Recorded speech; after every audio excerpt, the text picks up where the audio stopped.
Hey, it's Captain Matt with Boater's Secret Weapon, and today we're talking about inboards versus stern drives. Now, it's really a propulsion discussion, but there's actually a component that is a boat discussion. So really it's wake boats versus bow riders and deck boats with the stern drive. So it's kind of a twofer when we're talking about the styles. Just so you can look, this is the inboard version. This is a Mastercraft, your wake boats, your ski boats. You've got the engine inside the boat.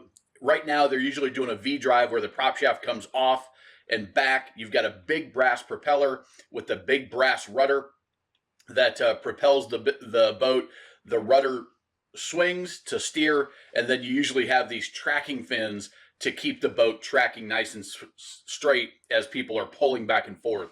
Stern drive, again, motors in the boat, but then we go through the transom, put a big hole in the boat, and we've got the stern drive, the out drive, the lower unit, whatever you want to call it, hanging off the back, and that whole unit then steers, acting as the rudder as well as propulsion being pushed out because the direction of the prop is changing as well. That's what we're talking about, typically wake boats and bow riders. Now, one of the biggest differences between the two is the ability to trim. When it comes to making your choice on which is the right style for you, the inboard is a fixed assembly. So your strut, your prop, your rudder is all fixed. The only way to adjust the angle of attack of that boat is by getting on the throttle or with ballast.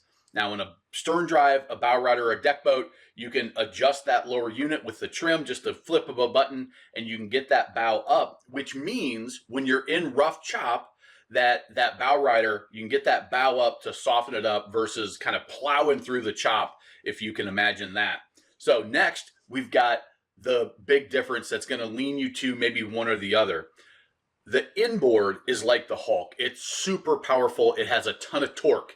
Great for putting 5,000 pounds of ballast, 8 of your best buddies, and having a 250-pound person behind trying to get up on a wakeboard or a surfboard, needing a lot of torque to get all of that weight up and going and get that person up on the water. Now, what they're not is they're not fast. People are usually surprised they see a Mastercraft, a Nautique, a Moomba, a Malibu, that their top end speed is in the 30s, 35, 37, maybe 38.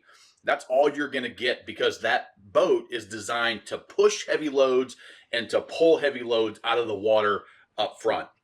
The stern drives are more like the Flash. They're designed more for speed. You're going to get more speed out of a stern drive, but you don't have that initial to get a heavy load going quicker. It's why you see a lot of inboard boats and you start getting into heavy cruisers, usually twin engines, but it's that same concept. So torque goes to the inboard engines on the surf boats. Speed, it's not unthinkable to have a 50 mile an hour, 60 mile an hour single engine stern drive is going to go to the inboard outboard. Next, we move to maintenance. They both need to be winterized, so there's not really a clear winner. They both are going to have about the same level of maintenance. I would say a stern drive is going to be a little bit more expensive because you have the bellows, you've got your U-joints, you've got your all of that stuff that's coming through the boat over time will need to be maintained. Now, in your inboards, you've got your cutlass bearing.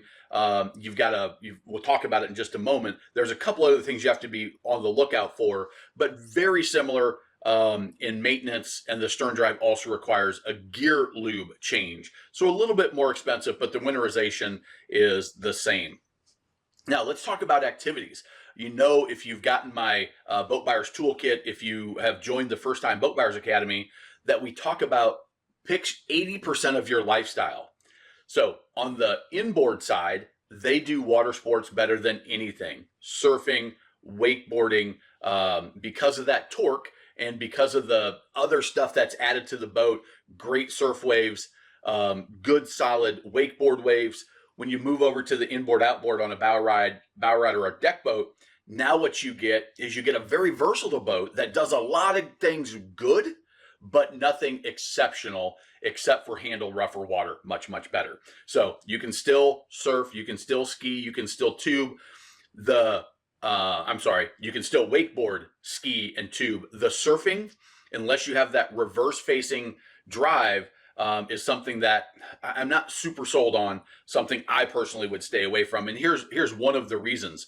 if you look at what's happening with the most dangerous part of the boat, that propeller spinning at 3,000, 5,000, 6,000 RPM, if you're surfing and you fall into an inboard, and let's say you get a little heavy on your front foot and you speed into the boat and you fall, that boat's going to 10, 11 miles an hour. The worst that's going to happen is you're going to hit yourself on the platform there. Now, on a stern drive, the regular normal stern drive, not the reverse facing, you fall, there's the potential that you fall into that propeller because it's not as well protected. Now, in my opinion, it's not a huge danger, but it certainly could happen, and it's not worth it to me, okay? That is one of the reasons why surf boats, if you're going to surf, are the way to go. I would never surf behind regular inboard, outboard, regular facing stern drive for that reason. There's also a little bit of a safety factor when you're swimming around in the water. Like, this is an old advertisement from Mastercraft, I think. The reality is that, yes, that propeller is safer under there, but with the way they're doing the swim platforms and tucking that lower unit down, it really isn't a danger unless you're doing something really, really crazy and dumb in the water. But the other thing is, because the stern drive has the ability to trim, if you have shallow water, if you are in an area with some stumps, things like that, there's a little bit of safety built in that you can raise that lower unit up out of the water, or at least get a little bit more clearance under the boat. Whereas if you're in that type of situation, you've got some low cuts that you have to go through, there's some shallow areas, what will happen is this is fixed gear, and it's real easy to damage. The first thing that's going to hit is that strut. That can, one, pull it right out of the engine. You got to hit it pretty hard. It can bend the strut. It can bend really ding up the propeller. It can tear off your rudder. Whereas the stern drive, you've kind of got a little built-in protection of the prop. You've got the skeg that's sort of designed to protect it. There's also the ability for it to trim up and to get out of the way as long as you're not, going fast through that area.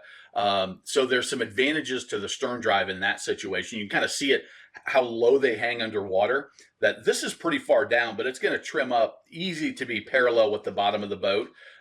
Whereas the fixed running gear on the inboards, they're susceptible to damage. Now, obviously, you run your boat right, you get our best boat captain program, and you don't have to worry about that, but something to consider. So as you're looking at the inboard versus the stern drive comparison, it really comes down to what type of water you're in, what type of your 80%, what does your boating lifestyle look like? And that's going to point you in the right direction.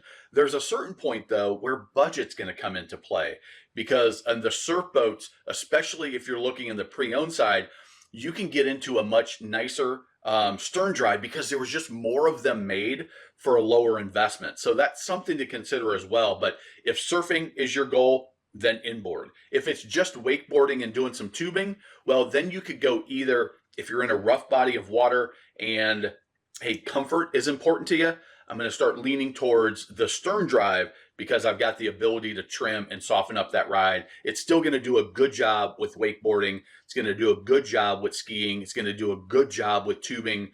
And it's going to give you the comfortable ride. So that is what you're looking at. If you're looking at buying a boat, grab our toolkit. It's 40 pages, totally free, boatbuyerstoolkit.com or boatersecretweapon.com/toolkit. Here's some more videos for you. Give this a thumbs up if you found it valuable. If you got questions, throw them in the comments down below. And remember, life truly is better on a boat.